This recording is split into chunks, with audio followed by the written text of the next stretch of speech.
Priyanshi room থেকে বেরিয়ে দোতলার বারান্দায় এসে দাঁড়ালো। মিনিট কয়েক পরেই অন্ধকারের মধ্যে দুটি মানুষ পরস্পরের অপ্রত্যাশিত উপস্থিতি অনুভব করতে একটু চমকে গেল।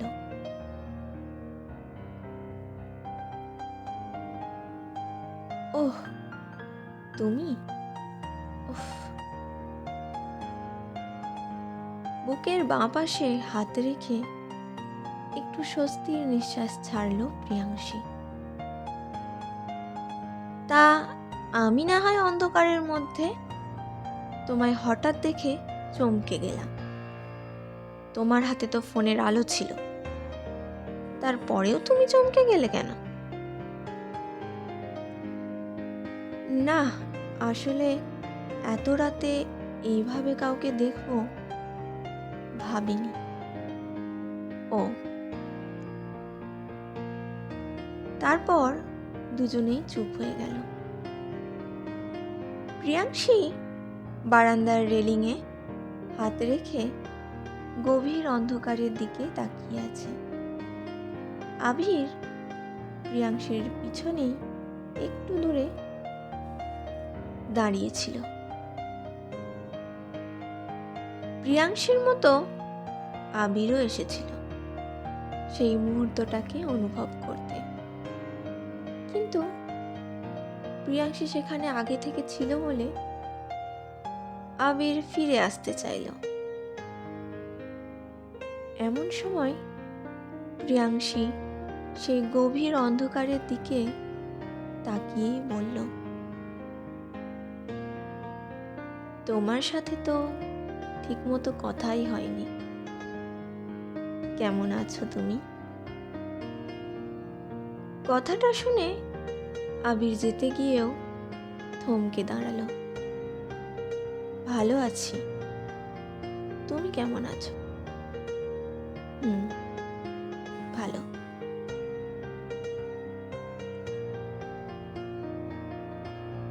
তারপর আবিরও সেই একই রেলিংয়ের ওপর হাত রেখে দাঁড়ালো। এত রাত হয়ে গেছে, তুমি একা এখানে, ঘুমাওনি কেন? সন্ধ্যাবেলা ঘুমিয়েছিলাম, তাই ঘুম আসছে না, আর পরিবেশটা বেশ শান্ত লাগছে, তাই।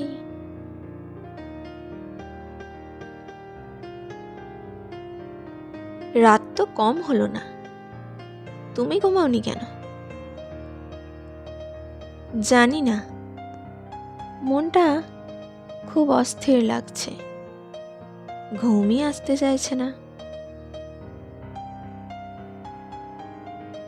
বেশ কিছুক্ষণ চুপ থাকার পর আবির বলল, আচ্ছা, আমি তো অনেকক্ষণ এসেছি, এতক্ষণ আমার সাথে কথা বলনি কেন?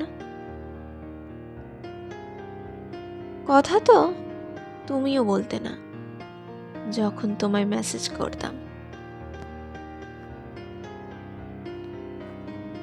কথাটা শুনে আবির মাথা হেঁট করে নিল।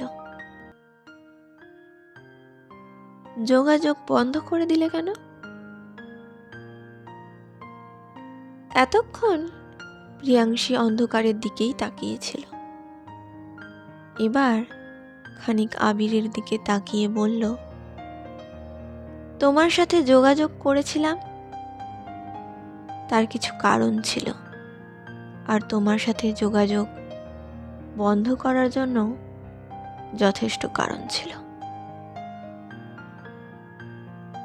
আবারও দুজনে চুপ। হঠাৎ প্রিয়াংশী বলল, আমারও তোমায় কিছু জিজ্ঞাসা করার আছে।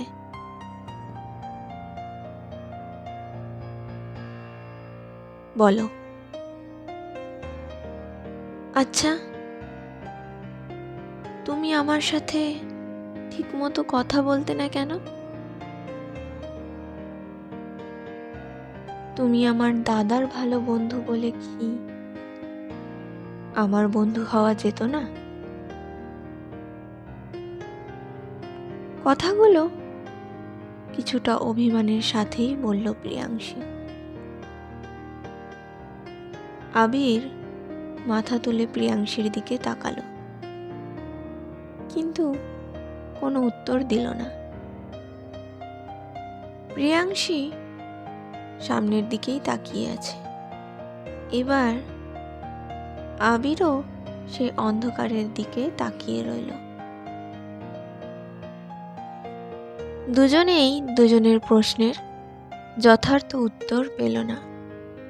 কিছুক্ষণ পর তারা দুজনেই সেই গভীর অন্ধকারের স্তব্ধতার মাঝে হারিয়ে গেল, নিজ নিজ ব্যক্তিগত জীবন নিয়ে।